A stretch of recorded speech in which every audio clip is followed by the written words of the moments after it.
Let's talk about something we've all felt, desire. But what if I told you it isn't a choice? What if attraction isn't something you decide on, but a force that just happens to you? That's the wild idea at the heart of the Arreqqana philosophy. And today, we're going to dive deep into how it completely reframes our understanding of that spark. So let me just ask you this, right off the bat. Think about the last time you were really, truly drawn to someone. Did you sit down and decide to feel that way? Or did it just kind of hit you, like a magnetic pull you had no control over? And that feeling right there, that's exactly what the Arreqqana are talking about.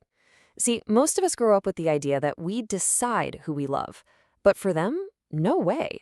Desire is an involuntary flame. It sparks to life all on its own, without ever asking for your permission.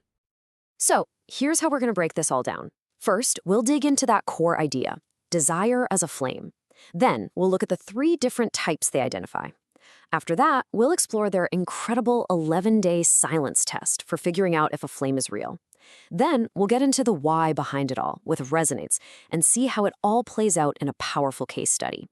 We'll wrap everything up by looking at the big picture, desire, discipline, and destiny. All right, so first up, is desire a choice or a flame? For the Arreqqana, this isn't even a debate. It's a flame. And they're crystal clear about this. You don't light it, you don't control it, you just respond to it. Yeah, check out this course saying of theirs. What you want rises from beneath you, not from your will. That beneath you part is so important. They're talking about something primal, an instinct that comes from a place way deeper than your logical thinking mind. It's completely separate from your day-to-day willpower. Okay, so if desire is a flame, you're probably wondering, are all flames created equal? And the RK would say, absolutely not. In fact, they have this really precise vocabulary to help you understand exactly what kind of fire you're dealing with. It really breaks down into 3 types. First, you've got the natural flame, or qual. This is the real deal, that deep, raw, involuntary pull you can't argue with. Then there's the cultivated flame, qual. Now this one's interesting because it's the only one you can actually shape. Think of it like learning to love a skill through practice. And finally, you have the false flame, qual. And this one, well, this one's dangerous. It's the kind of desire you pretend to have to fit in or please other people. And they are not messing around when it comes to that false flame. There's this saying, false flame burns the hand that carries it. To them, it's not just a passing phase, it's like a spiritual poison. It doesn't just fizzle out, it actually hurts you from the inside.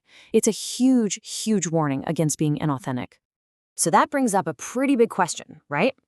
If this feeling just appears out of nowhere, how in the world do you know if it's a true natural flame or one of those dangerous false flames?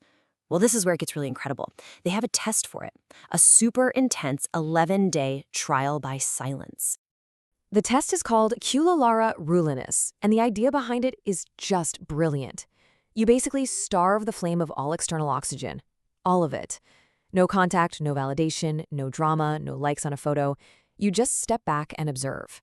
If the fire keeps burning all on its own, it's real. If it sputters out, well, it was never really there to begin with. And this isn't just don't talk to them for a bit. It is structured. Day 1, okay, no initiating contact. By day 5, you have to actively avoid even being in the same room. And then day 8, this is the big one, the sacred line test. This means you can't talk about the person in a negative or gossipy way. You have to hold that desire with honor. It's a test of the connection for sure, but it's also a massive test of your own character. But that still leaves the question, why that person? Why does this flame rise for one specific person and not another? This is where the Arreqqanas get into what you could almost call their science of attraction. It all comes down to a concept they call resonance, this idea of 2 energies that are just meant to click. Think of it like this. You've got 2 main energy types. You've got fire, qua soren, that's someone like Giroux. They're all about forward momentum, protection, pursuit. Their gut instinct is, I have to move toward her. Then you have flow, qua mira, like Peppy. Her energy is receptive, warm. Her instinct is more like, his fire feels familiar. It feels right. So the fire type is drawn to the calm in her flow, and the flow type softens his intensity. It's like 2 puzzle pieces just snapping perfectly into place. But then there's this other layer, something they call the shared shadow, or conora. This is rare, and it is intense. We are talking about a connection they describe as terrifyingly intimate and spiritually heavy. When this is in the mix, it's not just attraction anymore. It's a fated bond that has the power to completely change your life. And that leads to one of their most powerful beliefs, captured right here. Two who share Nora do not meet by accident. Just let that sink in for a second. For the Arreqqana, if that kind of deep resonance is there, it is not chance. It's not a coincidence. It is destiny, period. Okay, so I know this all sounds pretty abstract. Let's make it real. Let's look at the story of Pepi and Jaru. She's a flow type, he's a fire type, and you guessed it, they have that fated, shared shadow. This is where we see the whole philosophy in action. So Jaru feels this incredible pull, and he's basically like, I feel it, therefore I must act on it. But then you get this warning from Narivan, who tells him, just because a flame rises doesn't mean it deserves oxygen. And boom, right there, that's the central conflict of the entire philosophy in one sentence. It's instinct versus discipline. It's the feeling versus the choice to act. But when Jaru finally does confess his feelings to Pepi, listen to the words he uses. You are the river my fire runs toward. He's not saying I choose you. He's saying my very nature is pulled to your very nature. It's not a decision. It's physics. It's an elemental truth about who he is and who she is.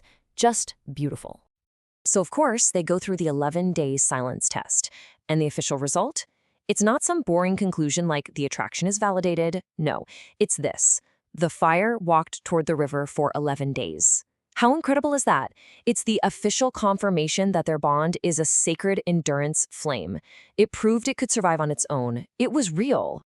So what do we take away from all this? Let's bring it all home. We're at this amazing intersection of desire, discipline, and destiny. And I think the biggest lesson is this. The feeling itself, it's involuntary. But what you do with that feeling, that is everything. That is the ultimate test of your character. These are basically the core rules to live by in this philosophy. Rule 1, desire is unchosen, but will is chosen. Can't get clearer than that.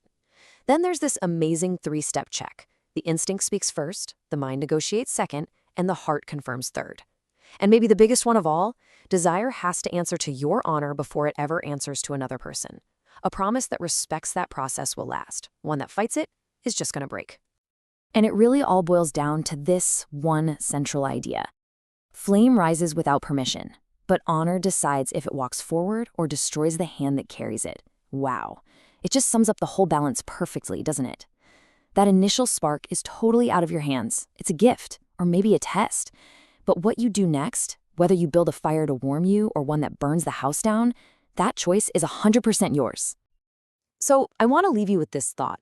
Let's just try this idea on for a minute.